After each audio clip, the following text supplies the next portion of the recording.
Foi. Olá, querido. Aê! Bem-vindo, hein? Boa noite. Boa noite, velho. Que Tô coisa dando uma boa te arrumada encontrar aqui na por luz. aqui. Deixa eu ver. Eu acho que tá com muita luz, sei lá. Não, tá bom. Pelo menos pra mim a tela tá boa. Tá bom aí? Tá boa, tá boa. Então tá Aí eu bom. ia falar, tá com um pouco de sombra no seu rosto. É, desse Deixa eu dar lado. uma olhada. Deixa eu ver aqui. Que melhor fazer. Fala, Raulzão, tudo bem? Opa, Cássio, olha só quanta gente querida aqui. Tayane, a live especial mesmo, Tayane. Tancleia, Nenaro 19, Raíssa, Cássio Queiroz, Jailda, e por aí vai. Todo mundo chegando. Fala, Felipe. Ele dispensa maiores apresentações. Mas eu vou apresentar, para quem não conhece, o convidado aqui da nossa live dessa noite. A qual, enfim, é uma live que eu tenho muita alegria mesmo de fazer. E é uma live que acontece, Antônio, na verdade acontece até por, eu destacaria dois motivos especiais. O primeiro é porque o Antônio foi dos primeiros a estar na minha lista. A gente tava para se falar, ele é dos primeiros a estar na minha lista. E ele tinha que estar na minha lista de qualquer jeito, pela série de predicados que ele tem, pela pessoa que ele é. Obrigado. Um cara que eu gosto de ver, um cara que eu gosto de ouvir, um cara que eu gosto de ler, pelo irmão, Obrigado. pelo amigo que ele é, pelo tanto que eu acredito naquilo que ele faz e pela admiração que eu tenho pela história e pela trajetória de vida dele. Muito obrigado. Velho, e segundo, porque é o seguinte, o pessoal que está assistindo as minhas lives aqui, na lista top 5 dos convidados mais pedidos, o seu nome estava lá em primeirão. Então eu não tinha como não te chamar, porque a galera que me acompanha no Instagram, todo dia, toda live, o Antônio Carlos, cadê o Antônio Carlos? Falei, calma, gente. Obrigado. Calma que nós estamos acertando a data. E é bom demais te ter aqui. Aliás, hoje é 16 de abril, uma curiosidade, Dia Mundial da Voz.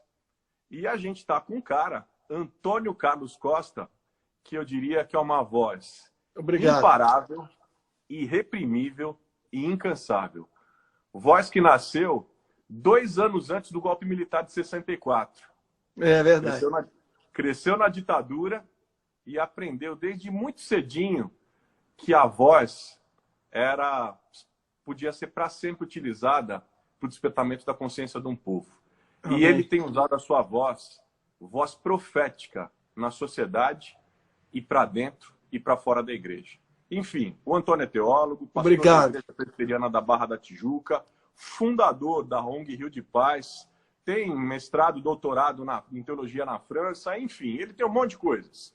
Mas eu queria ir direto ao ponto. Antônio, bom demais te ter aqui na live. E eu queria, aliás, a gente podia falar aqui até de madrugada. É verdade. Mas nós temos só uma horinha e esse negócio derruba. Deu uma horinha, ele derruba. Então eu queria começar perguntando para você o seguinte. Eu tenho acompanhado bastante, sempre acompanhei muito do seu trabalho e tenho acompanhado aquilo que você tem feito, especialmente nos morros da região do norte do Rio de Janeiro, como o morro do Mandela e Jacarezinho. Jacarezinho. Eu queria que você contasse para a gente como é que está a situação nessas comunidades no Rio. Isso. E assim, porque a gente sabe, uma das coisas que a gente tem falado muito, a gente sabe que esse vírus ele tem um alto índice de transmissibilidade. E piora muito em locais de pouco acesso e de saneamento, né? Enfim, pouco acesso a produto de limpeza. E a grande preocupação é que, ao chegar nesses lugares, porque as experiências internacionais não estão mostrando isso com clareza, mas qual vai ser o impacto ao chegar nesses lugares? Porque o impacto pode ser devastador. Bom, Carlos Alberto, o cenário da favela é desesperador. Eu não saberia nem enumerar os motivos da minha preocupação. Mas vamos lá, sem aqui, assim, num brainstorm, sem seguir uma ordem de importância. Número 1, a desinformação. Percebe-se que as pessoas estão lidando de peito aberto. Eu não saberia dizer qual o percentual, mas em número suficiente de você chegar na comunidade e falar, cara, isso é um suicídio coletivo. Porque você vê pessoas sem máscara, falando a 1 palmo, 2 palmos de distância umas das outras, sabe, os ônibus superlotados, sabe? Então, isso é assustador. Outra coisa que me preocupa é a completa impossibilidade de você praticar a tal da quarentena. Porque são pessoas que moram em barracos de 1 ou 2 cômodos e muitas vezes em casas nas quais moram 5, 6, 7, 8 pessoas ou mais. Então, não tem como você, sabe, tirar a pessoa... Você não tem como a pessoa fazer quarentena dentro da comunidade. São áreas densamente povoadas, com agravamento nas quais não há saneamento. Pois é, não há saneamento básico. Outra coisa que me preocupa, hoje, por exemplo, de manhã, eu tive até aqui para a comunidade, cheguei de lá ainda agora, porque eu falei, eu tenho que ir lá para registrar isso, para ver o que está acontecendo, porque um dos nossos funcionários, que mora no Jacarezinho, ele disse que uma quantidade grande de moradores tem ido para a UPA, e com sintomas de coronavírus, como dor no corpo, dor de garganta, dor de cabeça, febre. Quando chega na UPA, a orientação é sempre a mesma. O médico prescreve ou o enfermeiro dipirona e pede para ficar em repouso dentro de casa. A gente não tem como bater na UPA, sabe? Quer dizer, o que nós estamos vendo é uma onda monstruosa se aproximando das favelas do Rio de Janeiro. Você ainda soma-se a isso ainda, Carlos Alberto, o desemprego, o espectro da fome rondando os barracos, a falta de presença do poder público, prefeitura, Estado, União, não estão presentes na favela, porque tinha que ser, em primeiro lugar, tinha que comunicar algo àquela gente. Porque eles não sabem quanto tempo vai durar o distanciamento social, qual é o valor disso, quando que vai chegar a renda básica emergencial. Há pessoas que não estão no cadastro único, são trabalhadores informais que não têm CPF. Você passa, por exemplo, lá onde ficam os usuários de crack, ali é um mar de gente, não tem documento nenhum, não sabe nem o que é CPF. Cara, o que você está me falando, o quadro que você está pintando, então, para mim, é assim... É um quadro de total desinformação. É um quadro onde a miséria... Porque, na verdade, uma coisa que eu tenho falado muito aqui, assim, a pandemia não criou a miséria. Né? A pandemia não criou a pobreza. Assim como a pandemia não criou o déficit de saneamento. Quer dizer, assim como a pandemia não criou o déficit de leitos de UTI que a gente não tem no sistema público de saúde. Claro. Ela, na verdade, está expondo tudo isso. Ao expor tudo isso, Antônio, você tem visto algum tipo de organização dentro do espaço da favela? Tem alguém trabalhando isso? Algum outro tipo de alternativa, seja ela econômica, seja ela de informação de saúde, seja ela de minimamente de prevenção, porque é um problema gravíssimo. E esse equilíbrio entre o emprego, entre a situação econômica e a situação grave de saúde, que as pessoas estão expostas à morte. Isso. Nós estamos falando de gente que vive 5 pessoas num único cômodo, isso. que o idoso está lá em casa, enfim... não existe, assim, é um quadro que de nada de informação e nada. Não, é assustador, porque o Brasil hoje é um trem sem maquinista. Nós não temos direção. Nós não temos um presidente da República que fale a nação, que enxugue lágrimas, que traga esperança, que comunique confiança. Ele está o tempo todo na defensiva, falando com raiva. Diferente, por exemplo, olha que a comparação eu sei que é muito cruel, talvez não caiba fazê-la, mas vamos lá. Eu me lembro de uma vez ter lido um sermão do grande Martin Lloyd Jones, no qual ele cita o papel de Winston Churchill durante a Segunda Guerra Mundial. Ele diz o seguinte, a Inglaterra, muitas vezes, no início da guerra, a Inglaterra ficou sozinha. Os Estados Unidos entraram em 1943, ou final de 42, após o Pearl Harbor.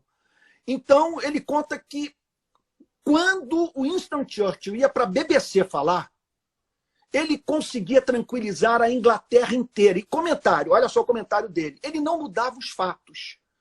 Contudo, ele comunicava aquela coragem que nós precisávamos para encarar a guerra. Nós não temos essa figura. Das palavras. É um vácuo de liderança. Nós não temos também agentes do poder público trabalhando nas favelas. Hoje, Carlos Alberto, eu diria para você o seguinte... Nós só não estamos vivendo um cenário de saques no Rio de Janeiro por causa do trabalho das ONGs. As ONGs estão batendo um bolão, estão nas comunidades, subindo, descendo o morro, entrando nas casas, os militantes se expondo ao risco do contágio, mas estão lá. Se as ONGs que tanto apanharam do próprio Bolsonaro não estivessem hoje lá, e como que estão lá? Graças à generosidade do povo brasileiro, que está botando dinheiro nas ONGs, as ONGs estão lá dentro, e o pior, é uma coisa que é inacreditável, é o governo não manter diálogo com essas lideranças. Porque eles estão lá, eles conhecem o povo. Sabe? Claro. Então, seria a melhor forma do recurso chegar. E vale a pena ressaltar também o fato, você como parlamentar sabe disso tão bem quanto eu, de uma forma mais acurada do que eu sei. Não tem entidade filantrópica que dê conta da miséria do país. Claro. Nós precisamos de um Estado forte, especialmente numa crise como essa. Claro. E as igrejas, Antônio, você tem visto alguma movimentação interessante?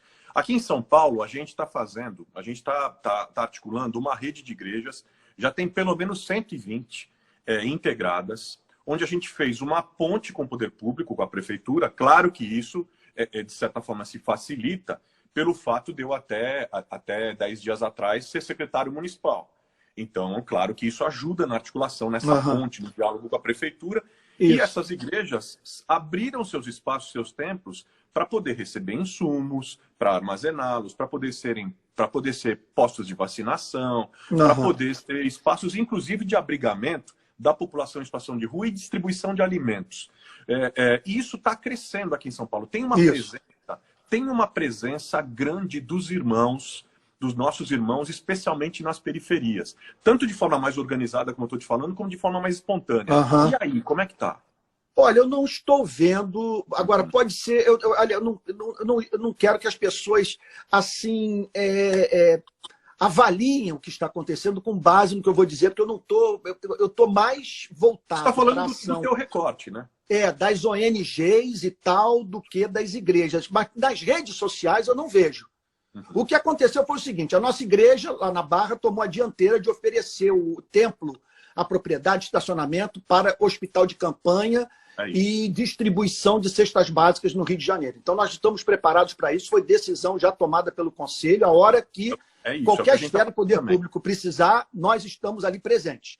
Também vale destacar que grande parte das contribuições que o Rio de Paz recebe vem dos movimentos evangélicos em razão do meu contato com as mais diferentes igrejas do nosso país. Então, tem que também reconhecer isso. Agora, o que eu percebo é uma irresponsabilidade muito grande, os pastores estimulando os membros a pularem do pináculo do templo. Ontem eu entrava aqui no meu condomínio e um porteiro virou-se para mim e disse, olha, pastor, esse negócio de assistir culto online, isso é para cadeirante, ou para quem está no CTI. Mas crente com saúde, não, tem que estar na igreja, buscando a presença de Jesus.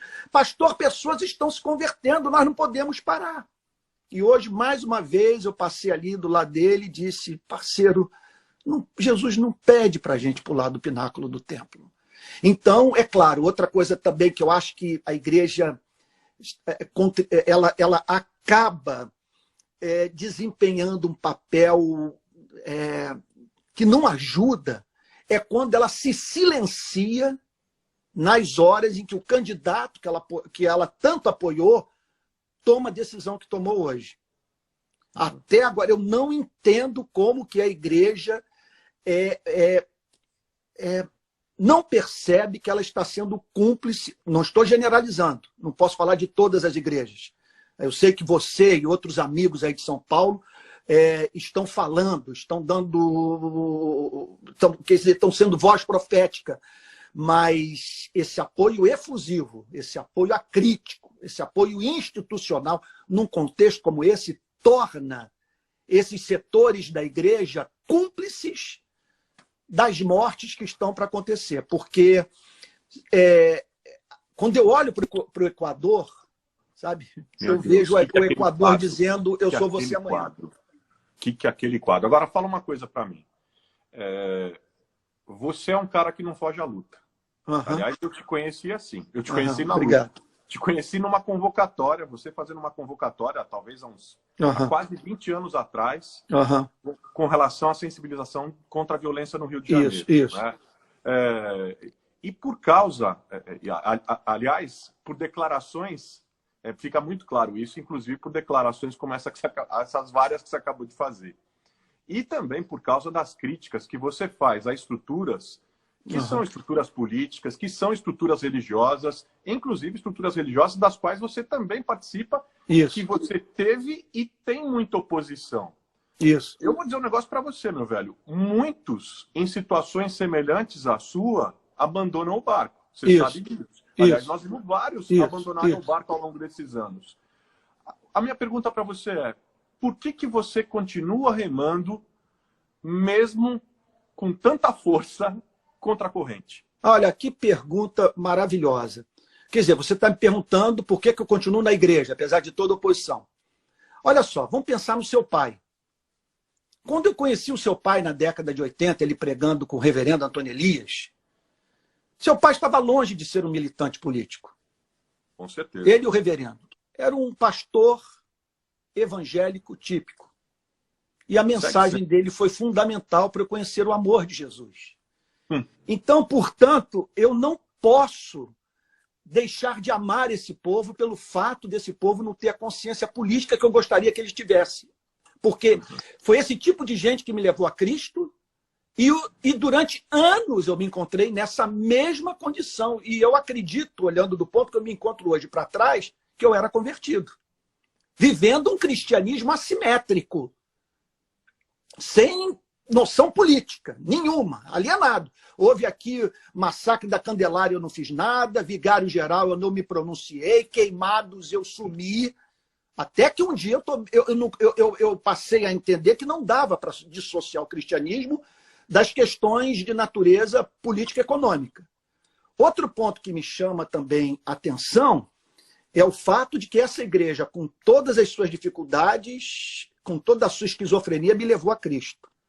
Dentro dela eu conheço as pessoas mais encantadoras, os meus melhores amigos. Nessa lista agora que acabou aí de aparecer, de pessoas que estão aqui na nossa live, eu pude identificar nomes de pessoas muito queridas.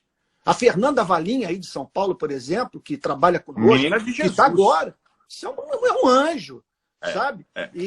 Meu Deus, o Simvaldo, lá de Vitória da Conquista, que eu vi o nome dele passar por aí. Essa é a minha igreja. Esse é o meu povo. Não, e daqui Outro ponto daqui a também, pouco, Carlos Alberto. Daqui a pouco eu vou abrir de novo. Tem muita gente queridíssima aí fazendo pois coisas é, lindas e outra coisa também, Carlos Alberto, que eu não posso, assim, também, não posso, isso tem que ser afirmado. Não há como você dissociar evangelho de igreja. Porque há dois batismos produzidos ou levados a cabo pelo Espírito Santo. Há o batismo com o Espírito Santo e o batismo do Espírito Santo. O Espírito Santo nos batiza, derramando o seu poder sobre as nossas vidas, e ele também nos batiza no corpo de Cristo. Então, a igreja, ela cumpre um papel essencial na proclamação do evangelho. É aquilo que Francis Schaeffer chama de prova sociológica da existência de Deus ou da evidência do evangelho. Porque, pelo fato do nosso cristianismo desaguar na comunhão dos santos, nós damos a oportunidade ao mundo de ver a diferença que Jesus faz para as nossas vidas. Quando nós estamos em sociedade, a igreja deveria mostrar para o mundo o que representaria para um país como o nosso, Jesus Cristo como Senhor dos corações dos seus cidadãos. E, portanto, Jesus andou com a igreja. Jesus amou a igreja, essa gente confusa. Agora, Carlos Alberto, nós temos que separar Cristo da instituição religiosa. Porque, ao mesmo tempo que eu digo os meus melhores amigos estão dentro da igreja, como você, por exemplo, admirável, essa igreja, ela briga no seu seio canalhas. As pessoas que mais me insultam, que mais me perseguem, que mais proferem mentiras a meu respeito, são membros de igrejas evangélicas. E nós não podemos nos esquecer, aqui eu concluo, que eu prometi a você ser mais conciso nas respostas, que Jesus Cristo não foi morto por pagãos, Carlos Alberto. É fato. Ele foi morto pelo pastor batista, associado ao metodista e o presbiteriano. Os zelosos defensores da religião. Eles da olharam... moral e do código moral religioso. Isso, eles olharam para o Antigo Testamento, para a tradição e disseram, olha, isso aqui manda que a gente mate esse carpinteiro. Então, eu não tenho nenhum romantismo com relação à igreja. Agora, aproveitando o teu gancho, indo para um lado mais pessoal, né? A gente fez um apanhado aí da conjuntura, um pouco do trabalho do que você está fazendo, isso, o que está acontecendo na favela, e aí aproveitando o gancho, indo para um lado mais pessoal. Como, quando e onde, que acho que isso é uma coisa que pouca gente sabe, como, quando e onde você se encontrou com Jesus, com a fé evangélica, e que diferença fez isso na tua vida?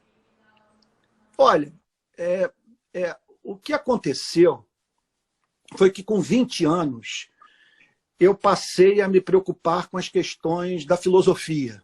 Eu me tornei filósofo. Eu me lembro lá de Sócrates dizendo, não o jogador do seu glorioso Corinthians, sabe? Mas os melhores do glorioso.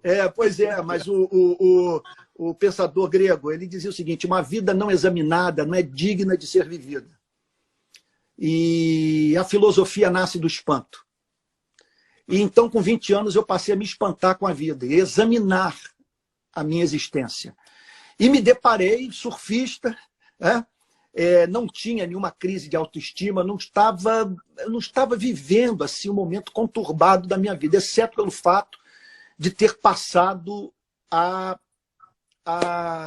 lidar com o tema da morte. A morte, com 20 anos, ela me foi apresentada, sabe, como alguma coisa que jogava fel em todos os meus momentos de prazer. E aí eu falei, não é possível que eu esteja caminhando para o tombo no não ser. Não é possível que minha personalidade esteja a caminho, sabe, de virar fumaça. De eu ir para o túmulo com todas as minhas lembranças, com todos os meus amores, com tudo que eu vivi, que eu sonhei, que eu lutei, sabe? E após a minha morte, sabe, simplesmente eu deixar de ter consciência de mim mesmo, inexistir, e não ter ninguém no universo para lamentar uma coisa como essa. E aí, então, o que ocorreu? Eu fui encontrar sentido no cristianismo. E aí... E por que no cristianismo e não em outras confissões religiosas? O que você encontrou no cristianismo que você não encontrou em outros? Isso é uma boa pergunta, porque, veja só, eu venho de uma família ligada ao candomblé e ao espiritismo. Uma família profundamente religiosa. Eu passei a vida inteira recebendo passes nos centros espíritas. Minha mãe me levava para os terreiros de macumba. Quando eu nasci, minha mãe, durante 7 anos, entregou doces a Cosme Damião em razão de um voto que ela havia feito. Meu nome é Antônio, porque eu nasci no dia de Santo Antônio, 13 de junho. Então, se tem alguém aí querendo casar, é só acender uma vela para mim, que eu estou resolvendo todos os problemas afetivos. Você está fazendo casamento, aliás, em tempos de pandemia, inclusive está fazendo online. Pois é. Agora, eu acho que uma coisa que contribuiu, Carlos Alberto, foi o background religioso do país, a cultura do país. Eu acho que eu devo isso muito ao catolicismo, que nos tornou familiarizados, pelo menos, com o nome de Jesus. Eu tinha um respeito pelo nome de Jesus, embora eu não conhecesse nada de Cristo, mas é alguma coisa com a qual eu estava familiarizado em razão de ser brasileiro. Então, de ter frequentado missa com meu pai, que na minha família era muito sincrética, meu pai era um policial, ultraviolento, mas frequentador de missa, e me levava para as missas. Então, embora eu não entendesse nada, mas aquilo desenvolveu talvez um respeito pela figura de Cristo. E aí, então, um amigo meu, surfista, que pegava onda comigo e tal, me falou que havia feito uma visita à Igreja Presbiteriana Betânia, isso no mês de agosto de 1982. E aí, então, ele falou, Antônio, vai lá. E eu fui. E aí, frequentei, eu fui num culto, depois não parei mais de ir. Eu frequentei o mês de agosto quase todo. Em setembro, eu saí com os amigos para um acampamento chamado Maconhal Tropical. E aí, em outubro, a Betânia aqui de Niterói, organizou um retiro, e para o qual convidou seu pai para pregar. E ali, naquela atmosfera de amor, o amor dos cristãos, eu fui muito bem acolhido, aquelas pregações apaixonadas falando sobre Jesus Cristo. Eu só sei que, quando eu fui ver, eu estava dentro. A coisa passou para mim como coronavírus, sabe? Quando eu fui ver, eu estava ali infectado, quer dizer... E se tornou um grande disseminador, inclusive. Pois é, foi uma coisa de cunho muito emocional. Eu passei 3 dias chorando, inundado de amor e rompendo com tudo aquilo que eu julgava que era incompatível com a vida cristã, mas ocorreu na minha vida algo que me foi muito especial e que marcou toda a minha jornada cristã, que foi a fé em busca de entendimento. Porque eu queria um fundamento racional para o meu cristianismo. E aí, então, comecei uma peregrinação intelectual que me remeteu para o Cristo que me salvava da minha perdição metafísica. Eu não me aproximei do Cristo que morreu pelos meus pecados a fim de ser redimido, inicialmente. Eu me aproximei do Cristo que é a luz, do Cristo que me possibilitava saber quem eu era, de onde viera e para onde eu haveria de ir. Então, eu conheci não o Cristo que me redimia dos meus pecados, mas o Cristo que oferecia sentido à minha existência. Sabe? Eu me lembro que uma vez eu estava num ônibus e foi a experiência assim em que mais eu me aproximei da verdadeira felicidade. Nem nascimento de filho, casamento, ordenação, nada eu senti tanta felicidade como a felicidade que eu experimentei num ônibus naqueles dias. Eu estava indo de Niterói para São Gonçalo e o Cristo vivo se me manifestou a mim. Naquela época, o ônibus tinha roleta. Você tinha um motorista, tinha um cobrador, sim, e eu estava na parte de trás do ônibus, antes de passar pela roleta. E quando o ônibus chegou debaixo da ponte de Niterói, eu fui tomado da absoluta convicção que Jesus Cristo tinha vencido a morte. Que se ele tinha vencido a morte, a vida tinha sentido. Eu não tenho como descrever essa alegria. Aí depois eu fui compreendendo a minha perdição moral. Que eu não estava apenas metafisicamente perdido. Eu era uma pessoa que carecia de redenção, de perdão. Aí eu conheci o Cristo perdoador de pecados. Então, eu diria que eu passei por uma dupla humilhação. Inicialmente, uma humilhação metafísica. Um ser que se sentia insignificante, quer dizer, com a vida desprovida de significado, no mundo carente de sentido. Sabe? Agora. Então, aquela humilhação metafísica, de você se ver pequeno e frágil, sabe? Em processo inexorável de envelhecimento, caminhando para a morte. E aí, depois, alguém que tinha relação com a Primeira Guerra Mundial, com a Segunda Guerra Mundial, que passou a observar na sua vida a presença de princípios, de motivações, de sentimentos, que estão por trás de toda a desgraça presente nesse planeta. Isso me levou a um arrependimento profundo e a certeza que se eu tiver que entrar no céu, vai ser pelo sangue de Jesus. Amém, amém. Eu creio nisso também. Deixa eu te falar uma coisa. Antes da gente começar o Pinga Fogo, eu vou fazer uma última pergunta para você. Sim, sim. E aí depois a gente vai no Pinga Fogo, no bate-bola, e eu vou abrir para o pessoal participar também. Sim. Em algum momento na sua caminhada, diante de tanta luta, e que vem também do preconceito que muita gente tem contra os evangélicos, você achou que você estava errado em fazer o que faz da forma que você faz? Olha, eu recebi muita pressão do meio evangélico. O que aconteceu é o seguinte, quando eu fui para a militância, quando eu comecei a organizar aquelas manifestações de rua, em Copacabana, Brasília, até em São Paulo, eu percebi o seguinte, que para o mundo não cristão, quer dizer, o Brasil estava ganhando um defensor dos direitos humanos. E o fato de eu ser pastor não me impediu de ter espaço na Folha de São Paulo, Estado de São Paulo, no Globo, Jornal Nacional. Domingo passado, o Globo fez uma matéria comigo, me chamando de pastor. Eles não costumam me chamar de pastor. sabe? E dizendo, pastor Antônio Carlos, da presidente da ONG Rio de Paz. Eu falei, cara, que se espalhou então, que eu sou pastor. E então eu não senti esse preconceito, sabe? Eu via que eu tinha que vencer uma barreira inicial, porque a referência não é Martin Luther King. A referência não é o Wilberforce. A referência deles são esses nomes aí que você conhece, que eu acho que não convém ficar aqui mencionando. Inclusive eu te pergunto isso porque eu também vivi muito esse conflito. Especialmente, no meu caso ainda, com o agravante do estereótipo da participação política dos evangélicos. Foi. Né, que tem um estereótipo ainda pior. Também. Ou seja, você romper com isso e apontar para outros modelos é extremamente complexo. E é por isso que eu pergunto para você. Em algum momento você falou, putz, sabe, de um lado o preconceito, né? De outro, a igreja que não entende. Quer dizer, enfim... Para mim, as tentações foram muito agudas, Carlos Alberto, porque quando eu voltava para a igreja, o que eu percebia eram as pessoas me olhando com certo olhar de pena.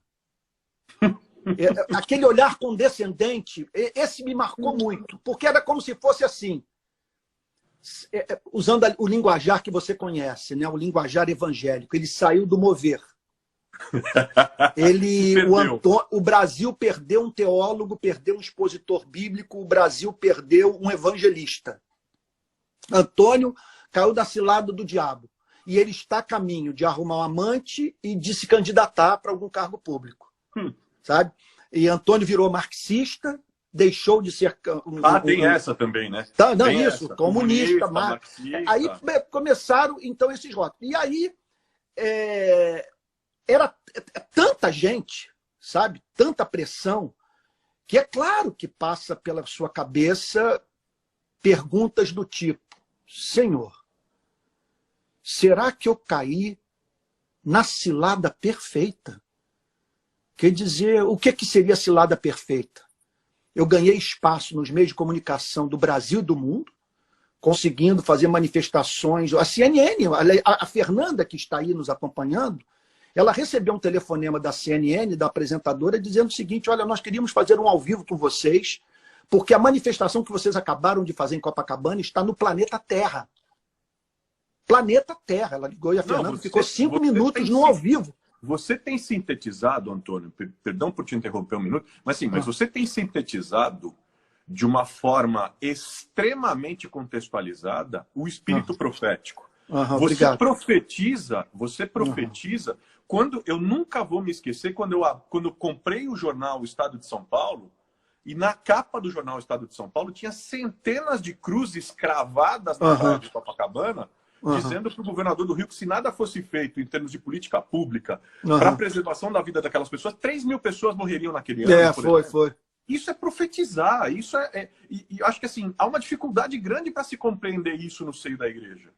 Porque elas diziam o seguinte para mim, Antônio, você tem que usar o nome de Jesus, você tem que falar que o diabo, alguma coisa... Elas queriam que eu usasse a terminologia evangélica. E eu pensei o seguinte, eu não vou usar o nome de igreja, eu vou usar o nome do Rio de Janeiro, que é uma marca forte.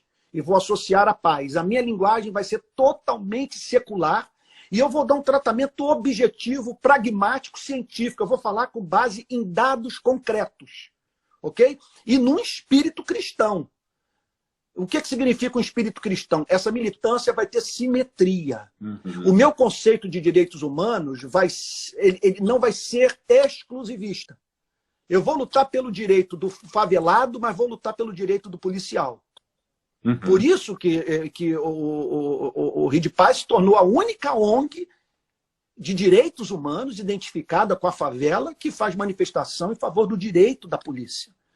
E se você me perguntasse qual é o motivo? Jesus Cristo.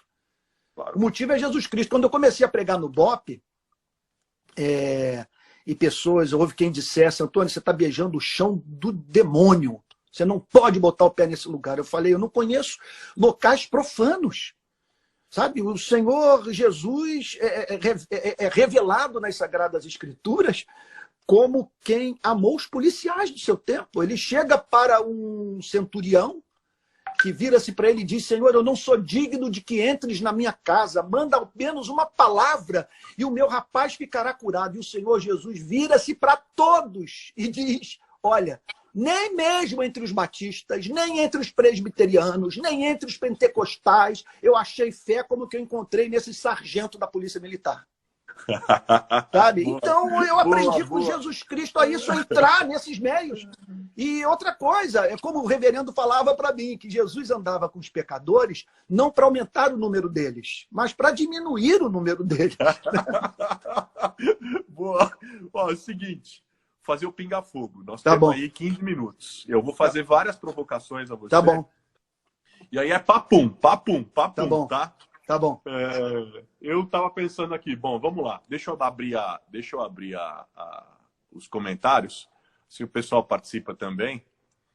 Mas vamos começar as provocações. Bom, Ok.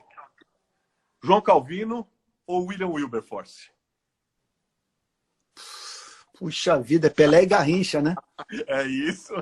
Eu acho que você não teria um Wilberforce sem um João Calvino. Porque a ação cristã ela tem que ser baseada em teologia sólida. Senão você não vai saber pelo que está lutando. Calvino ele delineou o mundo ocidental. Não tem como, só preconceito contra o cristianismo para negar o papel desse homem na formação do que de melhor existe no mundo ocidental. Só dele ter instilado em nós esse amor pela república, pela liberdade, pela democracia, de não nos sujeitarmos ao arbítrio do déspota, do rei.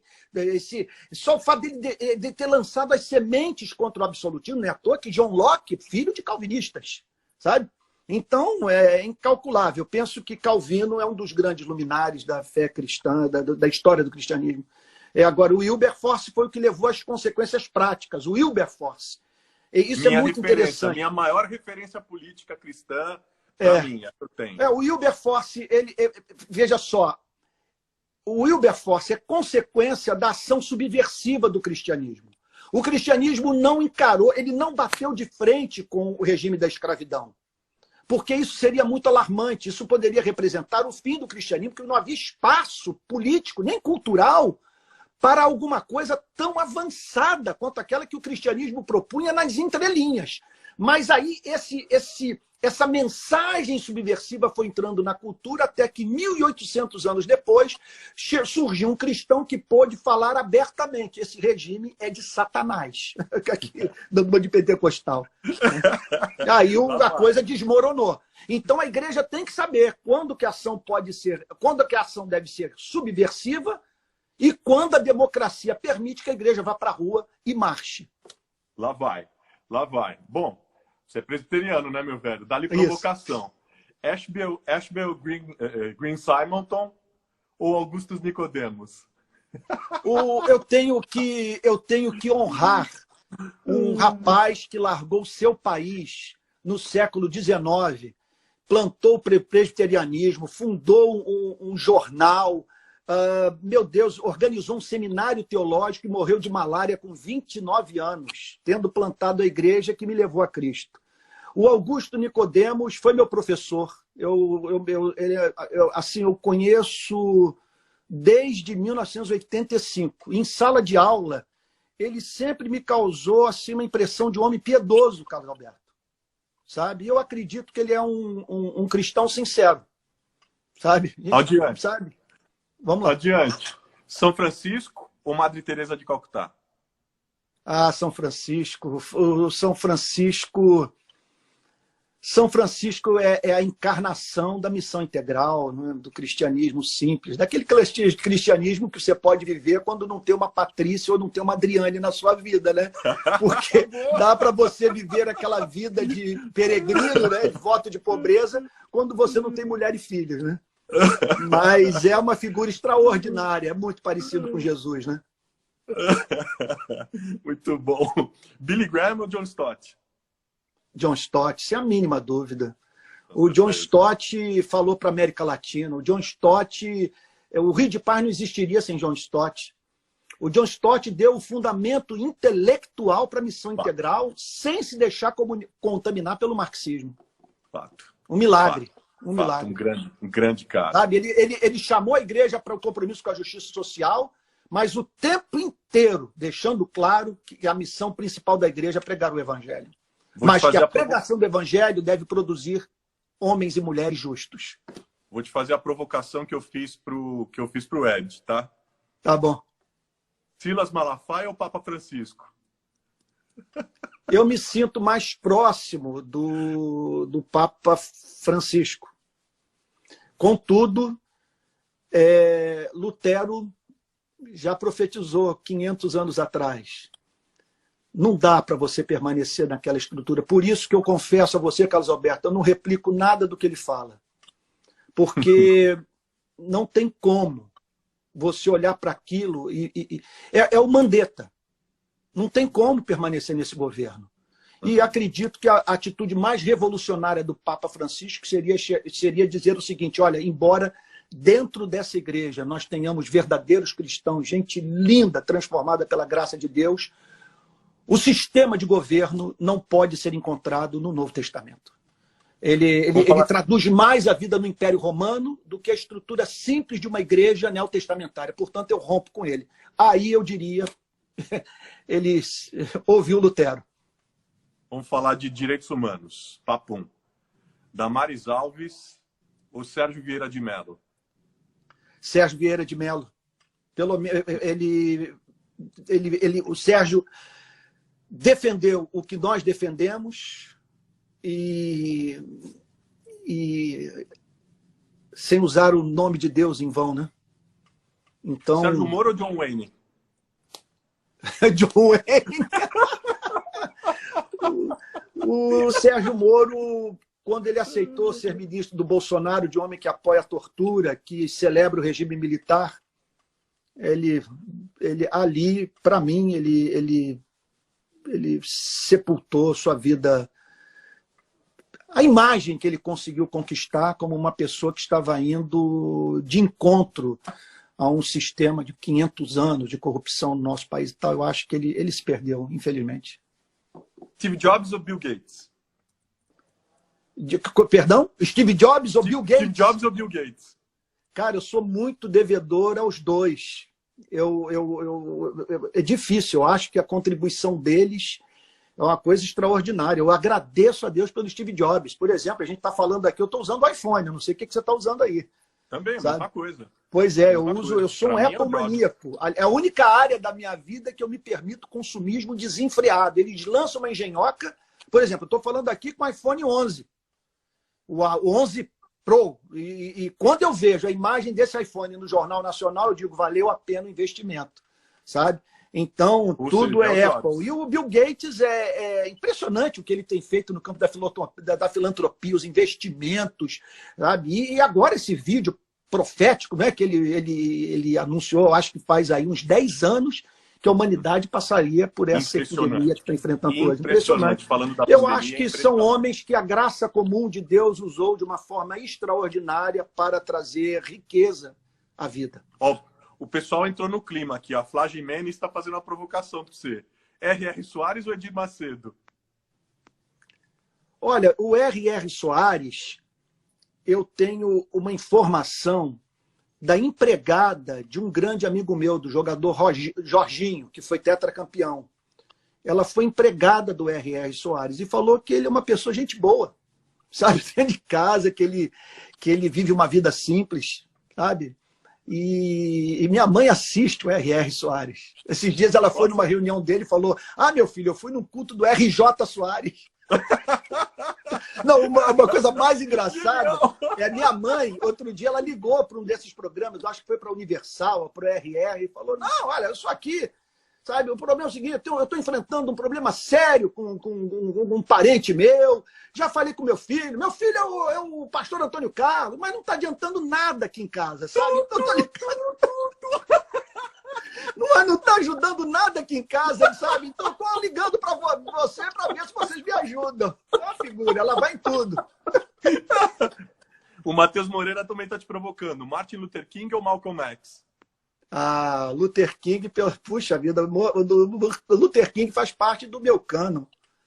Luther King, olha, vou ser sincero, no púlpito, eu sou um imitador de Martin Lloyd Jones. Na militância, um imitador de Martin Luther King.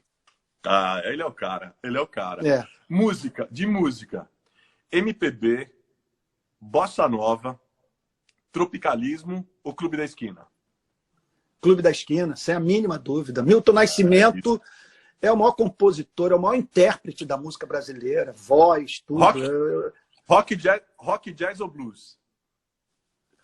Olha, o rock progressivo das bandas inglesas, do Emerson, Lake and Palmer, marcou muito minha vida. O rock do Phil Collins, meu Deus, o Steven Winwood marcou muito minha vida. Eu gosto muito dele.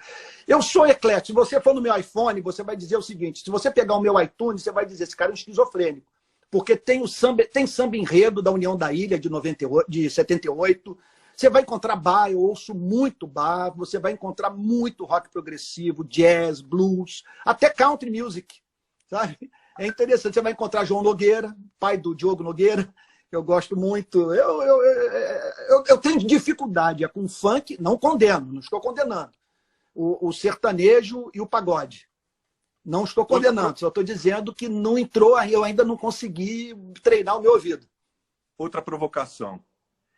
Gripezinha é? Olha, eu quero ver o sujeito fazer uma live, sabe, falando sobre a gripezinha, lá na central do Brasil, pegando trem, com a classe trabalhadora. Ou dentro de um ônibus, indo de Osasco para a Avenida Paulista, com o povo, o cara fungando no seu cangote, espirrando na sua cara. Eu quero ver esse guerreiro, não é fazer carreata, eu quero ver fazer passeata. Eu quero ver esse guerreiro. Aliás, essa é uma coisa esquizofrênica, né, que a gente observa. Que os que são a favor do fim do distanciamento social, você não encontra essa gente subindo o morro fazendo bem. E os que são a favor do distanciamento social, embora estejam aí expondo suas vidas ao risco de morte, estão subindo o morro. Por dever de consciência. Eu acho esquisito isso. A pessoa ela é contra o distanciamento social, mas eu não estou vendo ela envolvida aí e ainda se preocupa, diz preocupar-se com a classe trabalhadora, com desemprego e tal, mas não estou vendo socorrer essa gente, subir e descendo o morro, sabe, para cuidar e expondo-se, portanto, ao risco de contaminação. Outra provocação que eu fiz para todo mundo. Pandemia. Pandemia é? Uhum. Bom, pandemia é a disseminação, né, de uma enfermidade que não respeita classe social, não respeita gênero, não respeita cultura, não respeita idade, e que representa o megafone que Deus está usando para nos chamar para o arrependimento, de julgarmos que é possível termos vida em sociedade sem solidariedade. Essa pandemia, Carlos Alberto, ela vai salvar mais vidas do que é capaz de matar. É o golpe mais severo no neoliberalismo. Tanto é que hoje eu estou defendendo coisas nas redes sociais que eram frontalmente atacadas por essa gente, eles desapareceram. Os que votaram no Bolsonaro e batendo palmas para o Estado mínimo estão com o pires nas mãos pedindo ajuda para o Estado. Sabe? Então nós estamos aprendendo essa grande lição. Sem solidariedade, o projeto da humanidade é inviável. Pão francês, pão de queijo ou bolacha, quer dizer, no seu caso é biscoito. Biscoito. Não, pão francês. Pão francês com uma manteiguinha, um cafezinho e outra coisa. Eu tenho uma nojeira que eu faço, minha sogra fica horrorizada. Eu pego o queijo, eu pico o queijo no café quente, pego o pão francês com manteiga, mergulho e tiro o queijo derretido no café. É uma nojeira terrível, mas é uma delícia. Você parece a Patrícia, cara. A Patrícia é dessas. A Patrícia faz isso. A Patrícia faz isso? Pois é. Você sabe que a minha sogra, ela batia muito. Ela falava, você não pode fazer isso, você vai ser o ministro do Evangelho. As pessoas, quando o ministro do Evangelho está comendo, as pessoas ficam observando, você não pode fazer isso. Aí eu me lembro que eu fui estudar na França. E qual não foi minha surpresa quando eu vi que esse é um hábito dos franceses. Eles comem molhando pão. Né? Olha isso. Aí eu me senti em casa, totalmente realizada, cultural. Foi uma coisa maravilhosa. Experiência pentecostal. Boa. Feijão preto ou feijão carioquinha? Feijão preto, poxa vida, tá na veia, né? Tá no meu DNA, né, cara? Copacabana ou Ipanema? Ipanema, minha primeira praia, onde eu nasci, onde eu fui morar pela primeira vez. Eu tenho o cheiro do mar, meu Deus. Eu vivi ali na Farm de Amoedo com a antiga Montenegro, atual Vinícius de Moraes. Foi onde eu aprendi a surfar, onde eu conheci os meus primeiros amores, sabe? Ali marcou muito, muito, muito minha vida, Ipanema. E Copacabana é interessante, né? Que antes do Rio de Paz começar, são duas praias que me marcaram muito a vida. Porque Ipanema, porque é a praia da minha infância, da minha adolescência, eu frequentava muito. E Copacabana, porque depois... Eu morei em Copacabana, né? No posto 6, numa rua chamada Souza Lima. E Copacabana, eu tive uma experiência mística com Copacabana. Antes do Rio de Paz, eu tive um sonho que aparecia Copacabana vista do posto 6 e em grego, como se fosse numa tela de cinema. Imagina a cena, Copacabana vista do posto 6, na direção do Leme, e no meio daquela imagem a palavra oikia, que significa casa em grego. Escrito em grego, inclusive. Aí eu olhei para aquilo, falei, o que Deus está querendo falar? Copacabana virou minha casa, virou minha Praça de Maio, meu local da militância. Uau. Copacabana é o meu lugar. E nós estamos preparados para fazer uma manifestação que vai correr o mundo. Aquela cena, olha, vou te adiantar, aquela cena do cemitério aí de São Paulo, que foi capa do Washington Post, você imagina a reprodução daquilo em Copacabana? Olha só, não creio. Olha quem está com a gente aqui, Pastor Manuel, lá de Boston. Olha que coisa boa. Ah, tá bom. Tá bom o som? Ele tá falando que tá bom o som. Ó, vou continuar com as provocações há mais 5 minutos para a gente brincar nesse final. Brincar e inspirar nesse final de noite aqui, junto com vocês nessa live. A melhor coisa de Niterói, sem ser a vista do Rio, claro. O carioca costuma dizer que... Olha que eu sou carioca, né?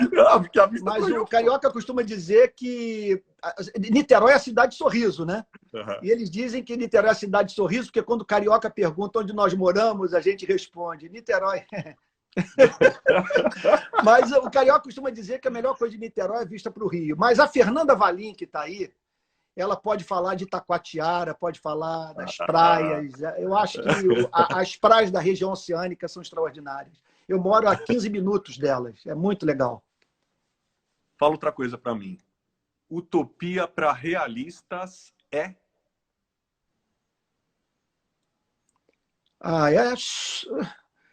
É sonhar o sonho de Deus, sabe?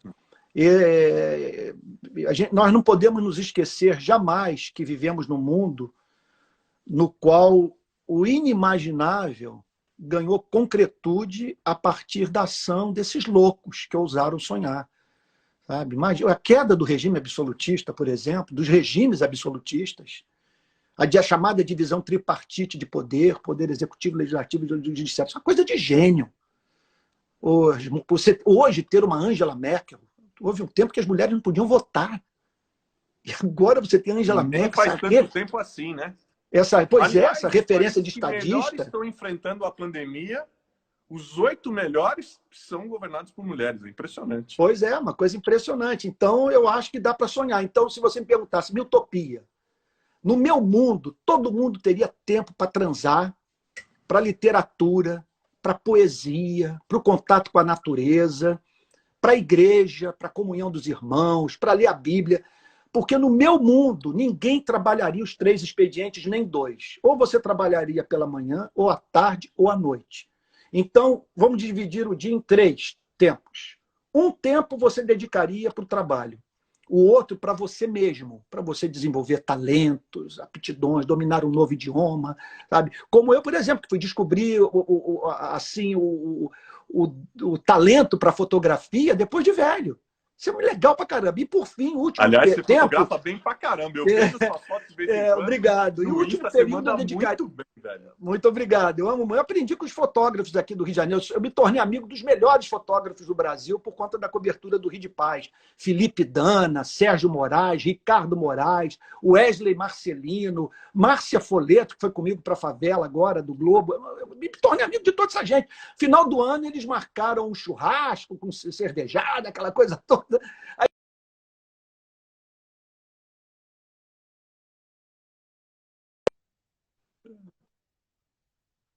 Opa, deu uma pausa aí. Voltou? Não, tá, para mim tá ok. Tá tocando normal. O seu som saiu.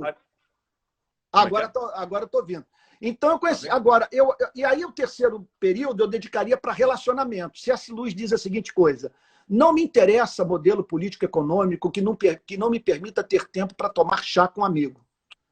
Então, nesse meu mundo, você dedicaria um período para o trabalho, o outro para você mesmo e o terceiro para relacionamento. E outro utopia. A renda básica emergencial, ela se tornaria direito de todo cidadão. Aí tem outros devaneios mais, né? Ó, tem outra provocação aí. Tem outra provocação do Dé Mosaico. Ele está falando o seguinte: quem vai ter Mundial primeiro, Palmeiras ou Botafogo? Cara, o Botafogo é como a igreja presbiteriana, teve um passado de glória, né? O Botafogo, meu Deus do céu. O Botafogo, a minha leitura é o seguinte: é batalha espiritual. O inimigo sabe que eu sou fanático. Então, ele põe o império das trevas para perseguir o meu glorioso time porque sabe que me desestrutura. Eu acho que é isso. Se a igreja orasse, eu não travaria essas batalhas que eu travo aqui no Rio de Janeiro com o meu Botafogo. Mas vamos ver agora, que agora ele entrou na era do capitalismo, virou empresa, né? Estão dizendo que vão entrar milhões aí. E eu estou orando, né? Ora. Família Moreira Salles falou que vai bancar tudo aí, o pessoal do Itaú. Vamos ver, né? Estão construindo CT lá em Vargem Grande. 5 minutos para fechar. Uhum. Uma palavra, se der, claro. Aí fica à vontade. Bala perdida,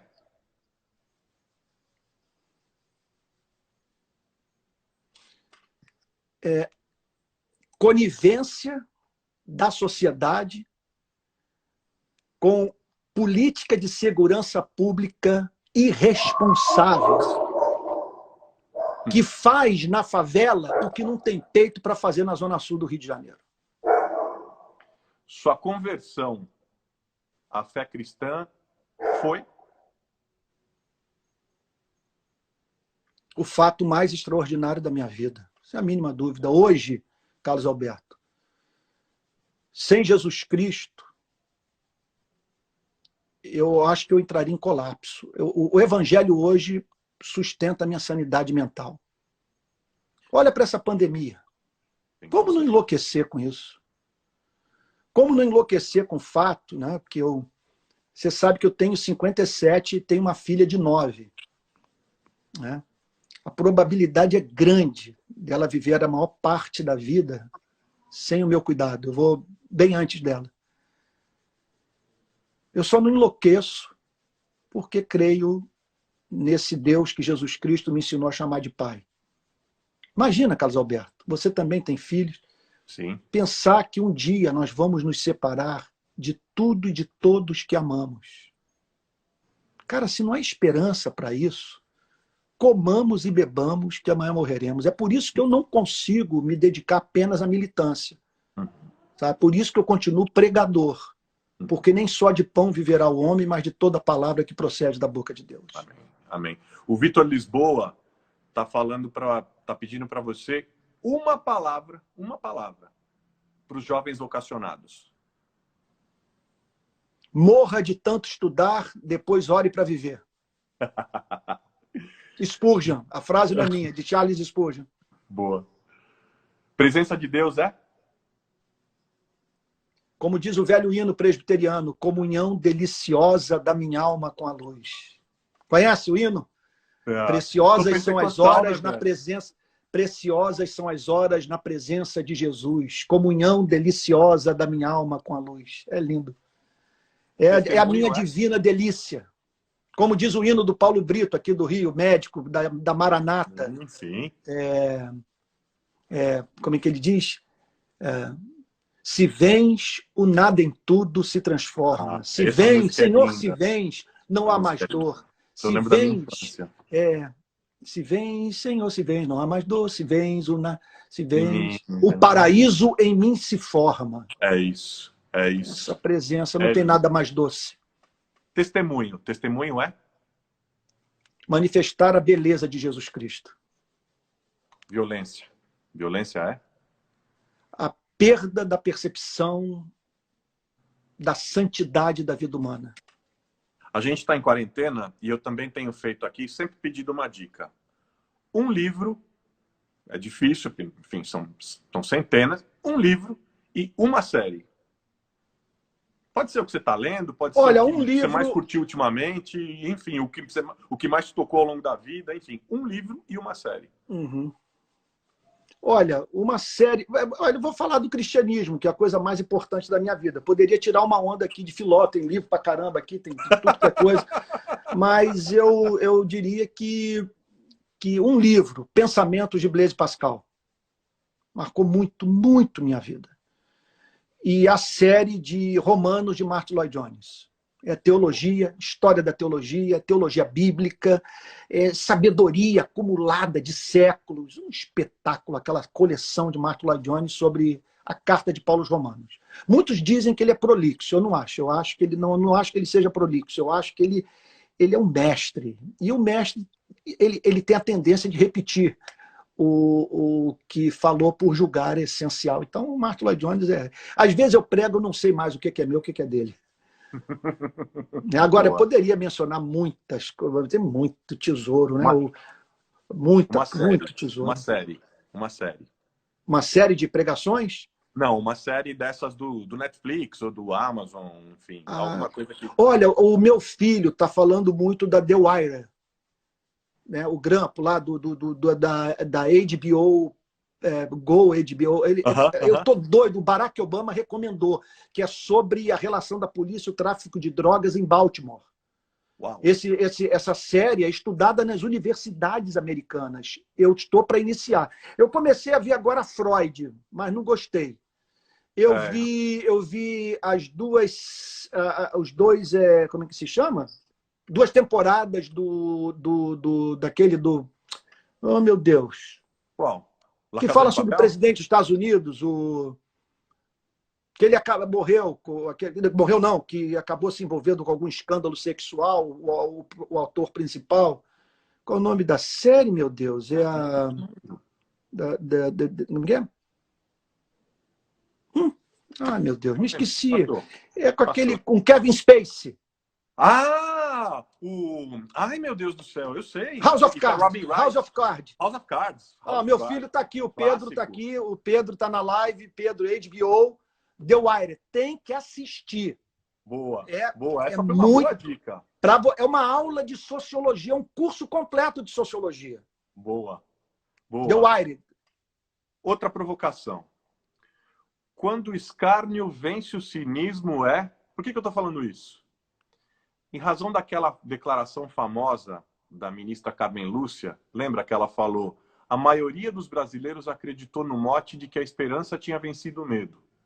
Depois, nos deparamos com a ação do mensalão e descobrimos que o cinismo venceu a esperança. E agora, parece-se constatar que o escárnio venceu o cinismo. Quero avisar que o crime não vencerá a justiça. Minha provocação para você quando o escárnio vence o cinismo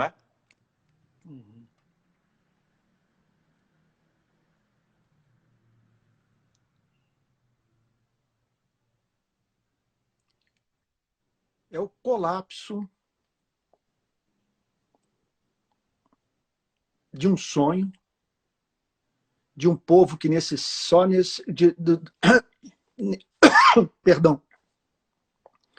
De um povo que, na maior parte da sua história, foi privado do direito de escolher seus líderes, que viveu sob regimes absolutistas, regimes totalitários aqui no Brasil. Nós somos um povo pouco afeito à democracia. A democracia é um presente de Deus que poucos brasileiros tiveram o privilégio de usufruir.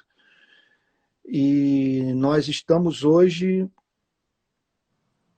diante da pior escolha que a democracia poderia ter feito.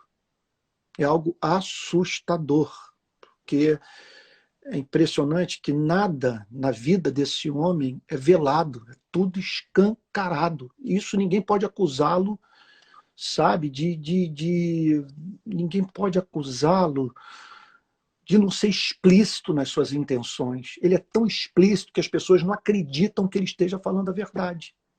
É algo impressionante isso. Agora, eu acredito, Carlos Alberto, que esse escárnio,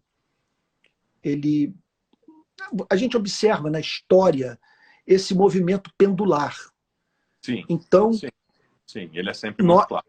Isso, nós fomos para um extremo, que é o extremo do conservadorismo de direita. Esse deboche da democracia, que eu presumo que, se eu interpretei corretamente, que você está falando, que escarneceu de tudo. Mas acredito que, diante do que nós estamos vivendo nessa pandemia, virá alguma coisa que servirá de contraponto e que talvez apanhe o brasileiro no melhor momento da sua história para enxergar aquilo que não conseguia ver. O quê? Que nós não podemos tolerar viver num país no qual a riqueza do seu povo, que segundo o cálculo feito por economistas, está na casa de 16 trilhões e meio. Se você pegar toda a sua riqueza, que eu tenho, que você tem, que os demais brasileiros têm, o cálculo é que isso chega a 16 trilhões e meio de reais, dos quais 8 trilhões estão nas mãos de 1% da população brasileira. Não tem como, cara. Essa desigualdade, taxar grandes fortunas, não se pode brincar com o SUS, não se pode brincar com acesso à educação de qualidade, você não pode brincar com desigualdade, você não pode, olha o que acontece na China, sabe, está afetando nossas vidas aqui. E isso só não aconteceu no Rio de Janeiro, por exemplo, né, onde, sabe, veja aí as crianças nadando em esgoto, por um milagre da graça divina. O que nós estamos vendo é que se não tem para todos, não tem para ninguém. Então, o que me traz esperança é que talvez nós estejamos mais próximos do que jamais estivemos do modelo que você e eu advogamos, que é a social-democracia. Sabe? Você tem liberdade, você tem economia de mercado, sabe? E você tem um Estado suficientemente forte para não deixar ninguém para trás. Sabe? É por isso que eu luto. E acho que isso aí, eu não vou dizer que está na Bíblia, mas me parece que os seres humanos não conseguiram ainda conceber nada melhor do que o que é vivido pelo norte da Europa. O modelo da Dinamarca, da Suécia, o modelo europeu. Claro. E nós estamos vendo aí hoje a importância disso. Cadê a mão invisível do mercado? Claro. Cadê a mão invisível do mercado? Se escondeu. Claro. Agora, duas últimas provocações. Uma de quem está participando, que está aparecendo bastante, Ana Luísa, o Silas. Tem várias pessoas aqui falando o seguinte. A pergunta deles é: ser terrivelmente evangélico é? Amar a Deus e amar a tudo que Deus ama. E Deus ama o pobre. Sabe? Você não tem como... O cristianismo sem misericórdia, ele significa professar a fé dos demônios. Crer sem amar é viver a vida desse ser asqueroso que a Bíblia chama de diabo. Sabe? Então, ser terrivelmente cristão é ter um amor simétrico. Um amor que nos leva a nos preocuparmos com as necessidades emocionais, psicológicas, intelectuais, espirituais, políticas dos seres humanos. O que eu sinto falta no protestantismo, brasileiro é de simetria. Simetria. Então eu vejo, por exemplo, a Marina, nós sabemos que não foi eleita porque ela propôs um plebiscito para se discutir sobre o aborto. E aí, então, ela não teve o apoio dos evangélicos, sendo chamada de abortista. Marina é abortista, não vamos votar na Marina, porque nós devemos defender a santidade do embrião humano. E eu acredito no Salmo 139, eu sou contra, né, o aborto. Né? Eu também. Radicalmente Agora, contra. agora, Carlos Alberto, por que que quando o feto por cuja vida você lutou Uhum. assume a forma de um garoto de 14 anos na favela da Rocinha, Uhum. sabe, que leva um tiro na cabeça e aqueles que lutaram pelo nascimento dessa criança desaparecem? Uhum. Sabe? Por que essa falta? Por que que você não luta pelo direito desses meninos e dessas meninas? Sabe? Portadores da imagem e semelhança de Deus. Impressionante que nesses anos todos aí de militância, o que eu já testemunhei de criança vítima de bala perdida no Rio de Janeiro, sabe? E não vi esses que lutam pela santidade do feto, sabe? Nas ruas, lutando pela santidade do menino e da menina. Às vezes mortos no caminho para a escola, sabe? Em operações policiais que ocorrem ao meio-dia. Que é isso? Fechou. Fechando. Em uma palavra, uma de cada lado, e aí eu vou pedir para você dar uma palavra final de Tá bom, esperança. tá bom. O maior erro, o maior acerto da tua vida.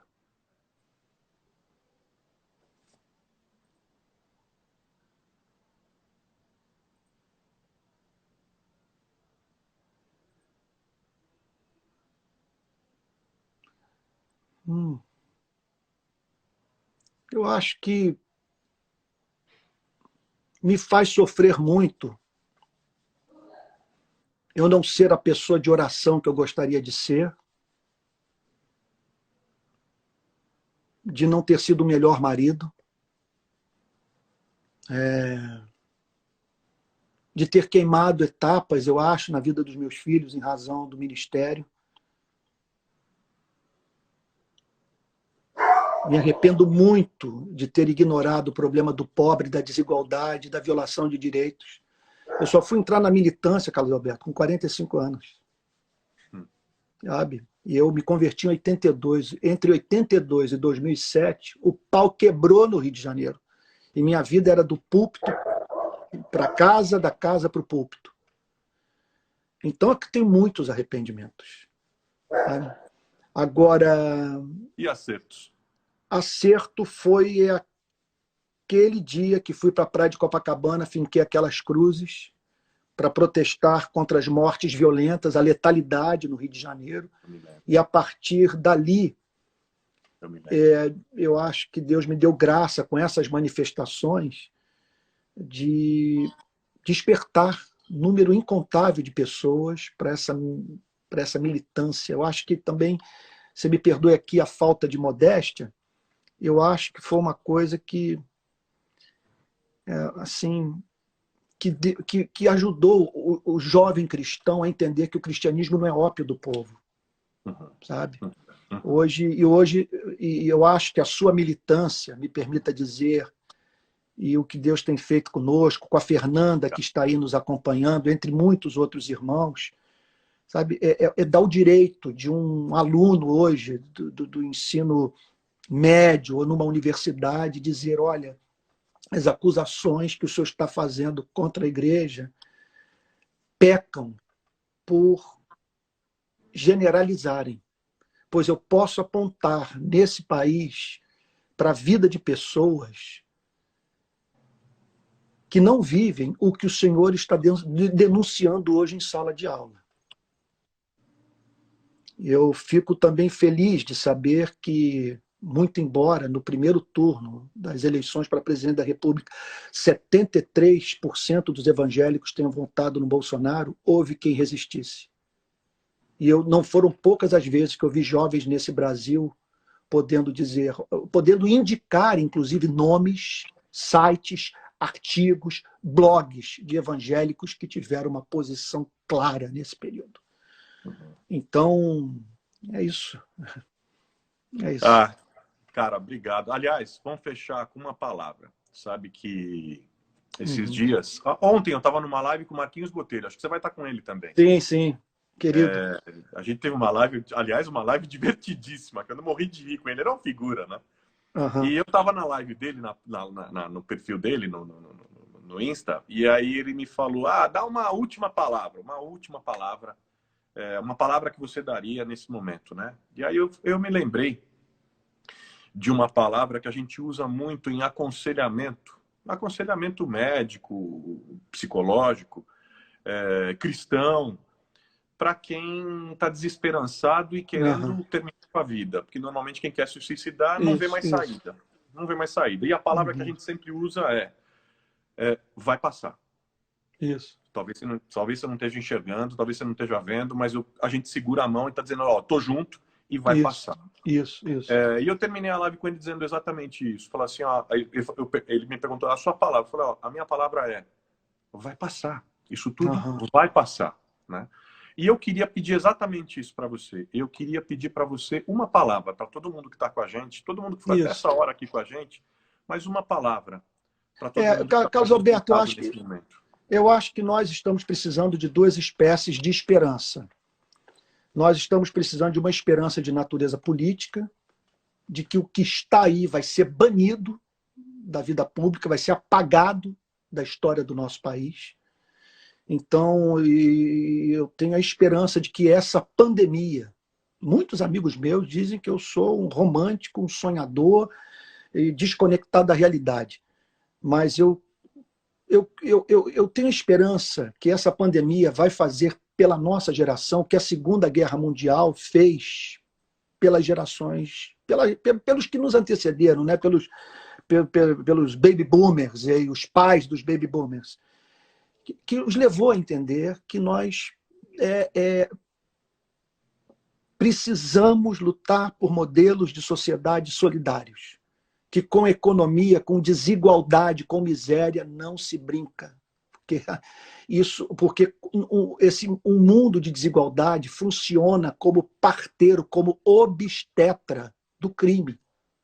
Provoca, eu tenho dito, Carlos Alberto, para os meus amigos calvinistas, porque eles falam muito sobre o papel do Estado, que o Estado tem que usar a espada, porque o homem é caído, e o homem só entende essa linguagem. Eu digo para eles a seguinte coisa, mais amigos, olha, eu concordo com vocês que os seres humanos caíram e precisam de redenção, e justamente por levar em consideração a queda, que eu digo para vocês, não provoquem um homem. Não exponham o ser humano à miséria, à fome, à humilhação, à exploração no mercado de trabalho, que isso vai provocar. Isso vai fazer com que aquilo que está latente se torne patente. Sabe? Agora, nós também estamos... É claro que tudo isso não tem apenas uma dimensão política, Carlos Alberto. Nós estamos diante também de um problema metafísico. Perfeito. Afinal de contas, de onde essa pandemia veio? Como interpretá-la filosoficamente? Então, o que eu tenho dito é o seguinte, que tem dois approaches que nós podemos fazer a esse fato. Nós estamos entregues ao acaso, às forças cegas, e que essa pandemia está aí, como poderia não estar, e que para o universo não vai fazer nenhuma diferença 8 bilhões de seres humanos morrerem, deixarem aí os seus poemas, suas composições musicais, suas estátuas, suas pinturas, sabe, o que edificaram, e não vai ter ninguém do lado de fora para chorar. O que restará será aquilo que eu acho que foi Sartre que chamou de desatenta frieza surda do cosmos. Agora, o outro approach é Jesus no mar da Galileia, Carlos Alberto. Isso eu acho lindo. Quando, no meio da tempestade, ele diz, mar, aquieta-te, vento, cessa. O que essa narrativa quer dizer é que o mundo tem duas dimensões, uma dimensão pessoal e que a dimensão impessoal está sujeita à dimensão pessoal do universo. Jesus, pela sua palavra, pôde aquietar o mar e fazer o vento cessar. E essa é a nossa esperança, que nós não estamos entregues ao acaso, que Jesus reina e que o nosso Deus está usando o seu megafone. Nós precisávamos ouvir a voz de Deus, porque nós estávamos numa carreira alucinada, acabando com nossas matas, poluindo os nossos rios, os mares, vivendo de exploração. E agora nós levamos me perdoe o português popular, uma cacetada da vida. E o que eu espero é que Deus levante seus profetas e que esses profetas ajudem os homens a interpretar os fatos. e assim repensarem a espécie de vida que estavam vivendo, tanto do ponto de vista social quanto do ponto de vista político e econômico. Eu espero, aqui vai o devaneio do devaneio, a utopia da utopia, a viagem da viagem. Eu espero que tenha sido a maior... Me veio uma palavra aqui que não é digna de um cristão, vou usar outra. Eu espero que tenha sido a maior pancada que o neoliberalismo tenha levado em toda a sua história. Para ele ser banido das nossas discussões sobre economia e política. Cara, eu nem sei como te agradecer. Eu que agradeço. Mas muito obrigado. Obrigado de verdade. Muito obrigado. A todo mundo que ficou com a gente até agora. Cara, um beijo para você, para Adriana. Um beijão, querido. Cara, tamo junto. Se cuida. Obrigado. Obrigado, querido. Deus te abençoe e te guarde. Que honra. Amém. Muito obrigado. Valeu.